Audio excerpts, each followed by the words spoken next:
Magandang araw po sa inyong lahat. Welcome to our instructional video on oral health in rehabilitation centers.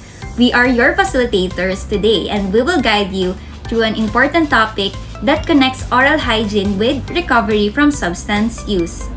By the end of this session, you will cognitive, understand how oral hygiene habits affect recovery from drug addiction. Affective, value oral health as part of self-care and dignity in rehabilitation. Psychomotor, practice simple oral hygiene skills like proper brushing and flossing. Magandang araw po sa inyong lahat. Kumusta po ang recovery journey natin? Alam kong hindi ito madali, pero congratulations dahil nandito kayo. Gusto kong mag-share ng isang bagay na madalas hindi na pag-uusapan pagdating sa recovery. Ang inyong ngipin at gilagid. Imagine nyo, guys, sa struggle ng addiction, madalas napapabayaan natin ang ating sarili, di ba? Kasama dyan ang oral health. Siguro, some of you, pag tingin sa salamin, nakikita nyo yung decayed teeth o yung bleeding gums ninyo. Tapos anong feeling? Di ba? Mahihiya kayo, di ba? Yung hiya na yon, minsan, pwedeng maging trigger para bumalik sa bisyo. It could be a relapse trigger. Pero ito ang maganda. Pwede nating baguhin yan. Kapag inaayos natin ang ating oral health, yung ngipin na hindi na masakit, yung gilagid na healthy na unting-unting bumabalik ang confidence. Hindi lang ito tungkol sa ngiti. It's about respecting your body and respecting your new self. Every time na nagbabrush kayo o nagfo-floss, it's a small victory. It shows commitment na kaya mong maging consistent at committed sa sarili mo. And that consistency is what makes recovery possible.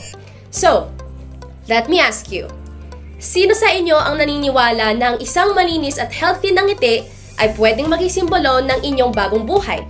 Today, ipapakita namin sa inyo na ang simpleng oral hygiene counseling lang ay makakatulong para lalo kayong maging matatag sa inyong recovery. Kaya natin to! Let's start with a new smile, new you! Alam nyo ba na madalas na paggamit ng droga ay hindi lang katawan ang naaapektuhan, pati na rin ang ngipin at bibig. Mapapansin natin na madaling masira ang ngipin, nagkakasingaw o nagdudugo ang gilagid. At kapag nasira ang ngipin, hindi lang mahirap kumain, minsan nakakahiya ng ngumiti. Halimbawa, sa met o tinatawag nilang met mouth. Sobrang daming cavities. Parang sunod-sunod na nabubulok ang ngipin. Pero hindi ibig sabihin na wala ng pag-asang maayos ito. Kaya importante ang simpleng pag-aalaga araw-araw. Hindi kailangan ng mamahaling gamit. Ang kailangan lang ay toothbrush, toothpaste, at konting tiyaga sa pagsisipilyo araw-araw. Kapag nag-aalaga ka ng ngipin, hindi lang ito tungkol sa itsurang nakikita. Isa rin itong practice ng disiplina, parang training sa sarili kung kaya mong magsipilyo araw-araw, kung kaya mo ring sundin ang ibang health habits, at kapag nakakangiti ka ulit, mas tataas ang confidence mo sa sarili at mas gagaan ang pakiramdam mo. So, ang tamang pag-toothbrush or pagsisipilyo ay dapat tama ang paghawak mo, medyo nakatagilid sa gilagid, dahan-dahan in circular motion, hindi dapat madiin, in front, in the back, and taas tsaka sa baba. Gagawin mo ito 2 times a day and 2 minutes per toothbrush. Dapat din ay ugaliing mag-tongue scrape or brushing ng dila para rin maiwasan din ang pagbabaho ng hitinga mo or para rin maging malinis tignan. Kung may floss naman, gamitin din para sa mga pagitan ng ngipin, uminom ng tubig palagi para hindi matuyo ang bibig. At kung mahilig sa matamis, bawasan kahit konti. Mas mabuti kung tubig kesa soft drinks. Tandaan, kahit nasira ang ibang ngipin, pwede pa itong maayos ng dentista. Sa simpleng pagsisipilyo at floss lang, malaking bagay na. Bawat brush, bawat maliit na hakbang, yan ang tanda ng pagbabago.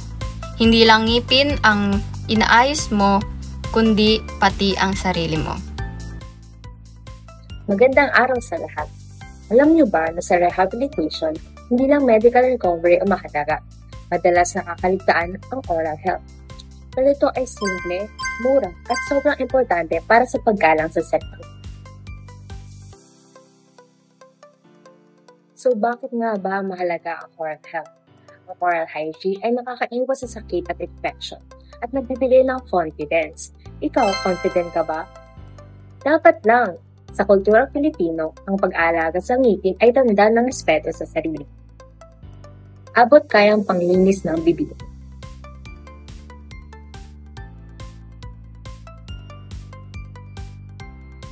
Isang simple toothbrush at fluoride toothpaste na mabibili sa sari-sari store sapat na para protektahan ang ngipin.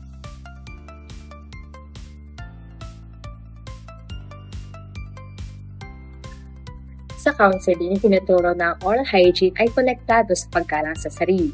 Kapag malinis ang ngipin, naaalala ng pasyente na sila ay mahalaga, kaya nilang mag-alaga sa sarili at karapat-dapat sila satisfied. So nakita naman po natin na ang oral hygiene counseling is not just about clean teeth. It's about dignity, relapse prevention, and holistic recovery. Paano mo ito may papatupad sa iyong komunidad? Sa komunidad namin, maaari ko itong ipatupad sa pamamagitan ng pagbahagi ng simpleng tips sa pangangalaga ng bibig, lalo na sa mga taong nasa proseso ng pagre-recover. Sa pamamagitan ng maliliit na paalala, tulad ng tamang pagsipilyo, paggamit ng fluoride toothpaste, at pag-iwas sa sobrang matatamis, matutulungan ko silang magkaroon ng mas maayos na oral health. Ito ay makakatulong sa kanilang kumpiyansa at magiging bahagi ng kanilang paghilom. Anong simpleng habit sa oral hygiene ang pwede mong simulan ngayon? Ang simpleng habit na maaari kong simulan ngayon ay ang consistent at tamang pagsipilyo 2 beses sa isang araw, tig 2 minuto bawat session. Maaari ko ring dagdagan ito ng mas madalas na pag-inom ng tubig at pagbawas ng matatamis na pagkain upang mapangalagaan ang aking bibig at ngipin. Pwede mo bang turuan ang isang pamilya o kaibigan na nagre-recover kung paano ang tamang pagsisipilyo? Yes, pwede. Ituturo ko sa kanila ang tamang paraan ng pagsisipilyo gamit ang circular o gentle strokes, kasama ang paglilinis ng gilagid at ng dila. Ipaiintindi ko rin sa kanila na ang oral care ay hindi lang simpleng gawain. Ito ay bahagi ng kanilang kalusugan at proseso ng paghilom. Ang behavioral counseling ay paraan ng paggabay sa pasyente para maunawaan na ang pag-aalaga sa bibig ay mahalagang bahagi ng kanilang paghilom at pagbangon. Hindi lang basta pagsabi ng mag-toothbrush ka. Ito ay pagtulong sa kanila na makita na ang bawat maliit na hakbang tulad ng tamang pagsisipilyo, pag-floss at pag-iwas sa nakakasamang bisyo ay may epekto sa kanilang kalusugan at sa kanilang buhay. Kapag may isang tao nagsimulang magbago, nagiging inspirasyon siya sa iba. Madalas, gumaya ang pamilya, mga kaibigan, at kahit ang komunidad. Isang tao ang magsisimula, pero marami ang makikinabang. As we come to the end of today's session, I want us to take a moment to appreciate how far we've gone. Not just in this lesson, but in your own individual recovery journeys. What we talked about today may seem simple on the surface, brushing, flossing, taking care of your mouth. But as you've learned, oral hygiene is much more than a daily routine. It's a reflection of self-worth, discipline, and healing. When someone is recovering from substance use, every positive habit becomes a stepping stone to stability. Oral care might feel small, but it creates structure. It builds confidence and it reminds you that your body deserves care and respect. When you commit to maintaining a clean and healthy smile, you're also strengthening the mindset that protects you from relapse. One that says, I matter, I choose health, I choose recovery. We also hope you saw how powerful this can be, not only for individuals, but for entire communities. When one person in recovery starts practicing better oral hygiene, they often inspire their roommates, peers, or even family members to take better care of themselves too. These habits have a ripple effect. A single toothbrush can start a chain reaction of healthier choices, healthier conversations, and healthier relationships. And so, our message today is simple. To our audience, thank you for your openness and your commitment. To our team, thank you for sharing your knowledge and your heart. And to all of you on your recovery journey, remember that every step you take, no matter how small, is proof of your strength. Choose to care for yourself daily. Choose the habits that build you up. Choose the smile that represents the new life you are creating. Maraming salamat po, and keep smiling towards recovery.